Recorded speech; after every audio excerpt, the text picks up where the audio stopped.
So welcome to Strata today. Today we have Ms. Noemi Azura, President CEO of InLife Healthcare here in the Philippines. So welcome, Noemi. Thank you, Steve.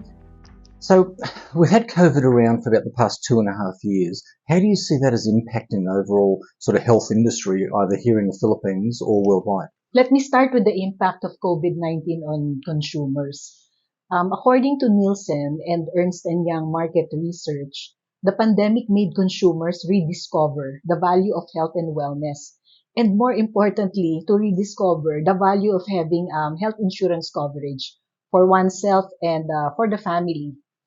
Right now, there is significant interest among the younger population, especially those aged 44 and below, and they're looking for short-term protection plans to cover hospital bills and lost income. And they also prefer digital channels. The pandemic has permanently changed consumer behavior. They prefer digital channels in interacting with agents and insurers. And this is something new and interesting.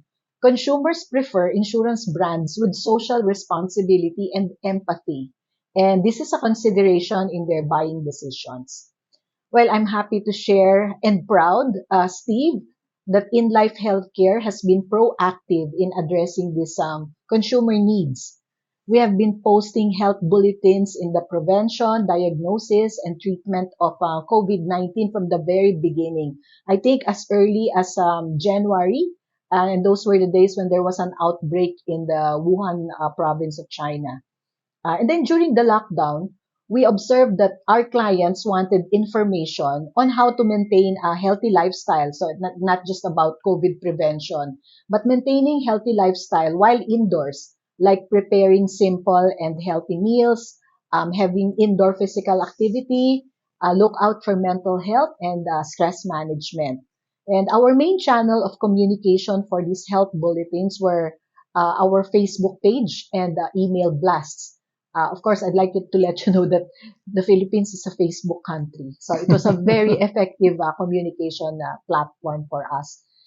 Even on products, even before the pandemic, we were already offering a wide range of affordable prepaid emergency care products that cover viral and bacterial infections.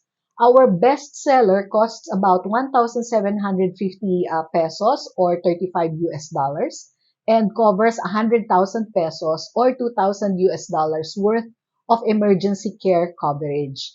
And these products are distributed online through our e-commerce channels. And we have experienced increased demand for these products during the pandemic.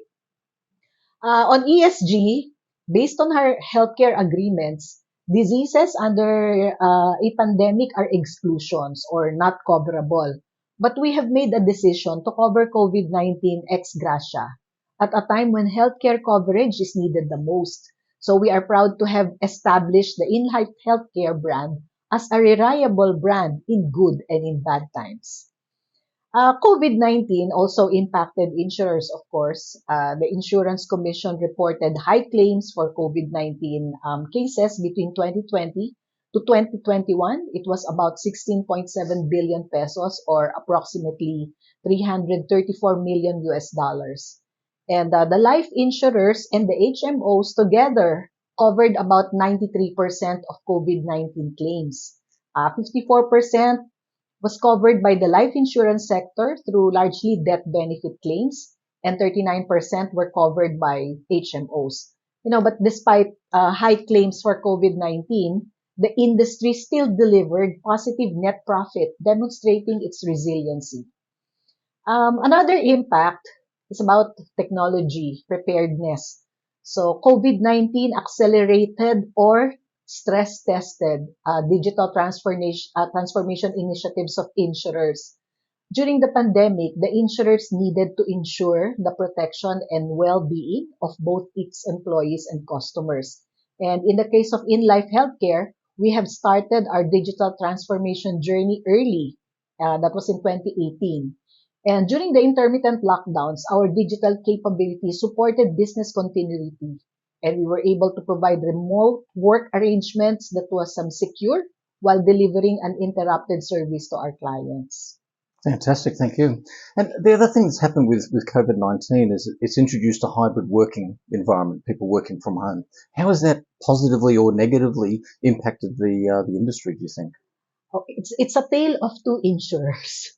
So we have the have tech and the have none. So insurers who have built digital capabilities before the pandemic responded better in terms of supporting secure remote work and staff safety while delivering continuous service to clients. The work arrangements with the HMOs who have tech ranged from 2 to 3 days remote work or 2 to 3 days work on site or alternating weekly remote work and on site. And some HMOs are also back to going to the office every day with no remote work. In our experience at InLife Healthcare, we observed that hybrid work has impacted staff recruitment and retention. So we observed that job applicants as well as existing employees prefer companies that offer hybrid work arrangements. And this is influenced by the fear of COVID-19 infection, of course. And this is complicated by our problems in our mass transit system or the lack of it, and also the chronic vehicle traffic, especially in Metro Manila and other urban areas. And in addition, some of the staff have returned to their home provinces where they enjoy lower cost of living and, of course, time with family. So, what has changed? In order to compete successfully for talent, employers must recognize this shift and prepare for a hybrid work arrangement while maintaining the required levels of productivity. Yeah, excellent. Thank you. And I think Australia is very similar in that vein as well. As far as the healthcare market in Asia, do you see at the moment that it's fairly stagnant or stable or buoyant? What's your read on the market? The Southeast Asian health market, I'd like to focus on Yep. our region, which is Southeast Asia, will sustain its growth, and there are strong secular tailwinds that will drive its growth. First, there is a huge underserved market. There is significant insurance under-penetration in Southeast Asia. Well, Singapore aside, life insurance penetration for Southeast Asia is low at approximately 1.2% to 3.4% of gross domestic product or GDP across the different countries. And second, there's large and growing protection gap. Out-of-pocket healthcare spend is high. And in the Philippines, we're the highest. It's more than 50%. Third, there's increasing affluence in terms of GDP per capita in the region. So resulting in the ability of more consumers to afford insurance. And of course, as I have shared earlier, COVID-19 further accelerated health insurance adoption. So these are among the major few secular tailwinds that will drive the growth of health insurance in Southeast Asia.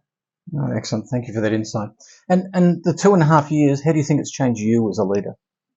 Okay, I'm drawing inspiration from adversity because good things can come from a crisis. First, I realized that in a time of crisis, you need to balance business considerations with humanitarian considerations.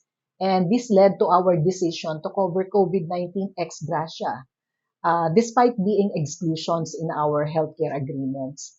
We also prioritized staff safety, which resulted in our remote work arrangements. And personally, I think these were the best decisions that we made. Second, I realized that no business exists in a vacuum.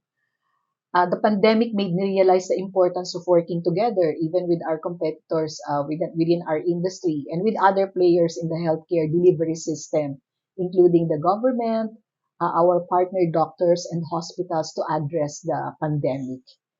And third, as a leader, I know that I need to understand the permanent shifts and trends that are happening during the pandemic and will likely continue post-pandemic, and to make sure that they are captured in our business strategy for the new normal. No, fantastic. Thank you. And sort of let's look into the future. So how do you see the health industry, or what do you think it will look like in 5 to 10 years from a customer experience viewpoint? I think first, healthcare will be more personalized.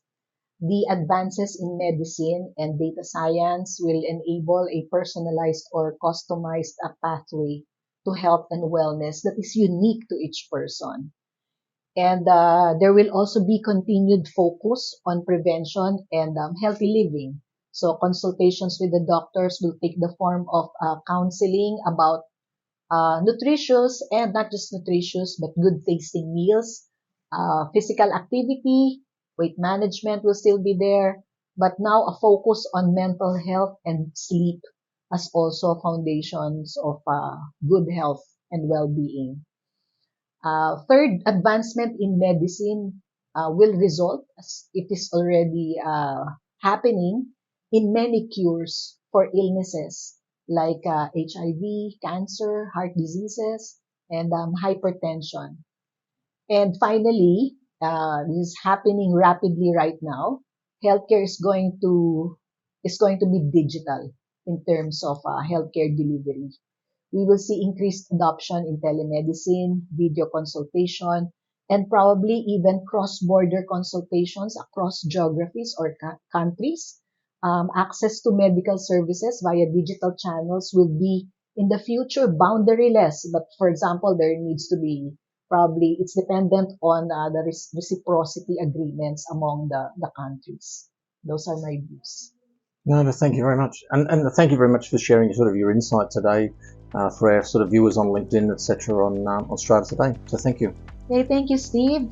Thank you for having me, and it's a pleasure to be featured in your podcast. Thank you.